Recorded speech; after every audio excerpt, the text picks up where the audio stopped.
अस्सलाम वालेकुम। तो जो हमारी 5वीं क्लास है टेक्निकल एनालिसिस की, तो उसमें मैं आपको खुशामदीद कहता हूँ। आज हम जो कैंडलस्टिक पैटर्न्स है उसको डिस्कस करेंगे, ठीक है।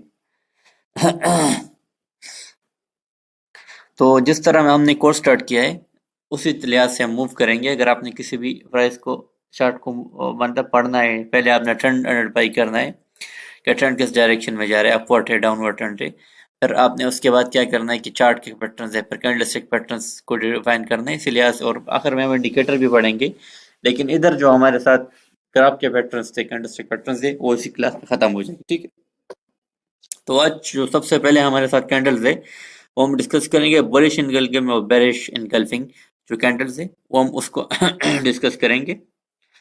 तो सपोज बेसिकली हमारे साथ कैंडल्स बेसिकली इस तरह होता है कि बहुत ज्यादा डाउनवर्ड ट्रेंड आता है सपोज। तो उसके बाद इस तरह होता है कि आखिर में हमारे साथ सपोज एक रेड कैंडल बन जाती है, ठीक है। तो सपोज रेड कैंडल इस तरह बन जाती है, ठीक है। रेड कैंडल के बाद इस तरह होता है कि एक ऐसी कैंडल बन जाती है ग्रीन जो उसको पूरी कवर कर देती है, ठीक है। बहुत ज्यादा ग्रीन कैंडल जो उसने इसको कवर किया, ठीक है, उसने इसको कवर किया सपोज। सो बेसिकली ये जो कैंडल है ना, ये पीछे वाले को पूरे इनगल्फ कर रही है। अगर हमारे साथ एक ट्रेंड इस तरह डाउनवर्ड डायरेक्शन में आ रहा है और आखिर पे इस तरह एक रेड कैंडल बनती है, उसके बाद जो कैंडल बनती है वो बहुत ग्रीन होती है, वो उसको पूरी कवर कर रही है। तो दैट इज, तो इसको हम कहते हैं बुलिश इनगल्फिंग। इसके बाद चांस ये होता है कि डायरेक्शन में कि जो प्राइस होगा वो अपवर्ड डायरेक्शन में मूव करेगा। सो that is a bullish engulfing. इसके अपोजिट, एग्जैक्टली अपोजिट होता है हमारे साथ बेरिश इनगल्फिंग। कि हमारे साथ सपोज एक ट्रेंड है, ट्रेंड बहुत अपवर्ड डायरेक्शन में मूव कर रहा है। इस तरह होता है कि इधर हमारे साथ एक सपोज क्या होता है कि इधर हमारे साथ एक कैंडल बन जाती है। सपोज ये हमारे साथ एक आखिर में एक कैंडल बनी है, ठीक है। That is a green candle, ठीक है। उसके बाद एक ऐसी कैंडल बन जाती है, रेड कैंडल इस तरह बन जाती है पूरी तरह। ये एक सपोज रेड कैंडल बनी है ऊपर। ये red candle basically bearish candle होती है, इसकी जो क्लोजिंग होगी वो नीचे सपोज होती है। तो एक ऐसी कैंडल बन जाती है जिसको पूरी कवर कर देती है जो ग्रीन कैंडल है। तो उसके बाद एक्सपेक्ट होता है कि डायरेक्शन इस नीचे की डायरेक्शन में प्राइस आएगा। सो that is a bearish engulfing candle, ठीक है। इसको ग्राफ पे देखते हैं हमें मिलता है या नहीं मिलता, तो उधर बहुत अच्छा हो जाता है, ठीक है। इधर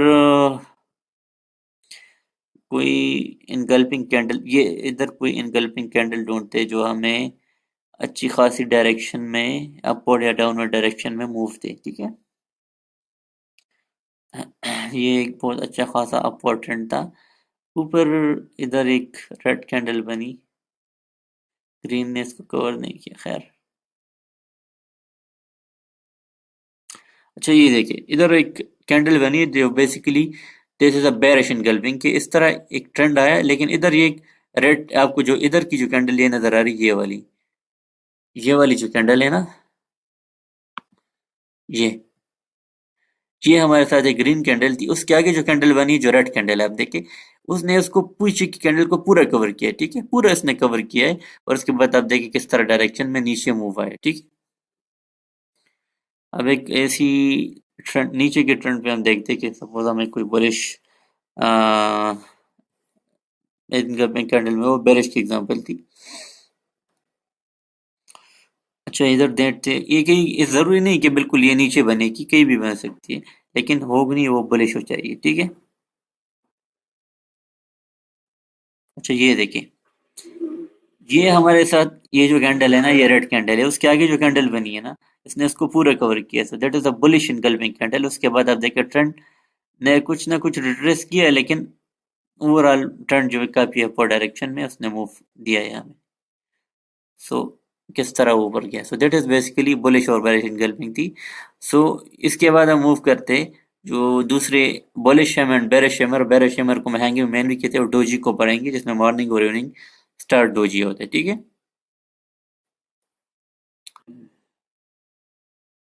अच्छा, तो मूव करते, अगर सपोज हमारे साथ हैमर है कि एक बहुत अपवर्ड ट्रेंड बना है, ठीक है। आखिर में इस तरह होता है कि सपोज एक हैमर बन जाता है, ठीक है। हैमर इस तरह की कैंडल को कहते हैं, ठीक है। ये हैमर होता है। अगर ये अप बहुत अपवर्ड ट्रेंड है, उसके बाद एक इस तरह की कैंडल हमें मिलता है जो पैटर्न होता है। सो बहुत चांस होता है कि इसके बाद डायरेक्शन में वो नीचे मूव करेगा, नीचे की डायरेक्शन में वो आएगा और इस तरह। तो that is the bearish hammer, ठीक है। बुलिश हैमर ये होता है कि हमारे साथ एक डायरेक्शन में सपोज प्राइस बहुत नीचे आता है इस तरह, इधर हमारे साथ एक हैमर बनता है। सो सपोज ये होता है कि वो हमारे साथ ऊपर की डायरेक्शन में हमें फिर ट्रेंड जाता है। सो that is a bullish hammer, ठीक है। वो बेरिश था, ये बुलिश था, तो दैट इज हैमर। और इसके अलावा डोजी जो है वो उसका कैंडल्स मैं आपको बनाता हूँ, फिर उसके बाद उसको डिस्कस करते हैं। ये हमारे साथ उसकी डोजी की जो शेडोज होते हैं इस तरह बहुत बड़ी होती है, ठीक है। ये कैंडल होती है, मतलब इस पे जो शेडोज होते हैं बहुत बड़ी होती है, और जो कैंडल होती है उस तरह की आपको दिखाई देती है, ठीक है। सो सपोज बहुत नीचे ट्रेंड आ रहा होता है, अगर इस तरह हमारे साथ एक डोजी बंद है सपोज, तो बहुत चांस होता है कि वो प्राइस अपवर्ड मूव करेगा, ठीक है। So this is basically a bell, इसको हम कहते हैं मॉर्निंग स्टार डोजी, क्योंकि उसके बाद ये बलिश सेटअप होता है, उसके बाद डायरेक्शन अपवर्ड मूव करता है, ट्रेंड जो होता है वो अपवर्ड डायरेक्शन में मूव देता है, ठीक है। अगर हमारे साथ इस तरह अगर बहुत अपवर्ड प्राइस मूव करते हैं, उधर हमारे साथ इस तरह एक डोजी बनता है, सो चांस होता है कि कि हमारे साथ नीचे की डायरेक्शन में वो मूव देता है, कि स्टॉक मूव करेगा या जो भी शेयर होगा जैसे आप ट्रेड कर सकते, तो चांस होता है कि वो नीचे की डायरेक्शन में एक अच्छा खासा स्टॉक मूव दे। सो बेसिकली ये डोजी की एग्जांपल है, और दैट इज अब ये वाला जो है पैटर्न है, ये बेसिकली एक बेयरिश सेटअप है, इसके बाद डायरेक्शन नीचे की डायरेक्शन में मूव देता है, ठीक है। लेकिन ये जो कैंडलस्टिक पैटर्न जो मैंने आपको अभी दिखा है, ठीक है, ये ग्राफ पे भी मैं दिखा था, अगर कोशिश करते कि हमें मिल जाए, ठीक है। सो बेसिकली सपोज ये एक बहुत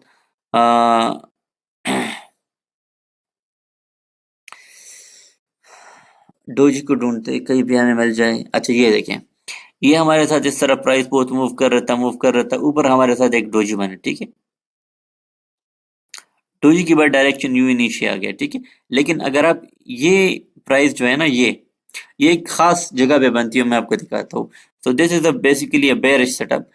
बुलिश सेटअप भी हमें मिल सकता है कि इधर आप देखिए एक डोजी बना, प्राइस ने कैसा मूव दिया ऊपर, तो basically that is a bullish setup. वो ये बुलिश था, लेकिन इसने मूव अच्छा दिया, उसमें उतना मूव अच्छा नहीं था। और हैमर की भी मैं आपको दिखाता हूँ, हैमर हमें कहीं मिल जाए कई खास पॉइंट पे, तो बहुत तो इधर भी एक डोजी बना है, ठीक है, ये देखें। उसके बाद प्राइस ने अच्छा खासा मूव दिया, ठीक है। हैमर हैमर देखते हैं, अगर मिलता है हमें तो ठीक है, कहीं पे मिल गया तो अच्छी बात है।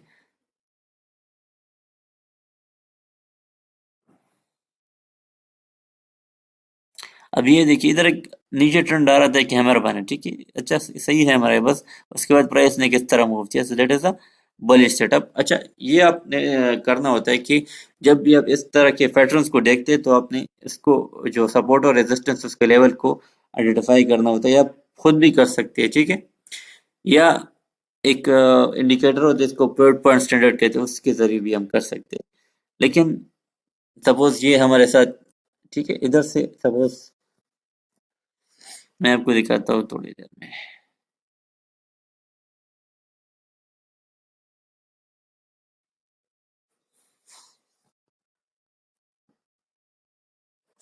अगर आप एक लाइन सपोज इधर से इधर तक ड्रॉ कर दे, ठीक है,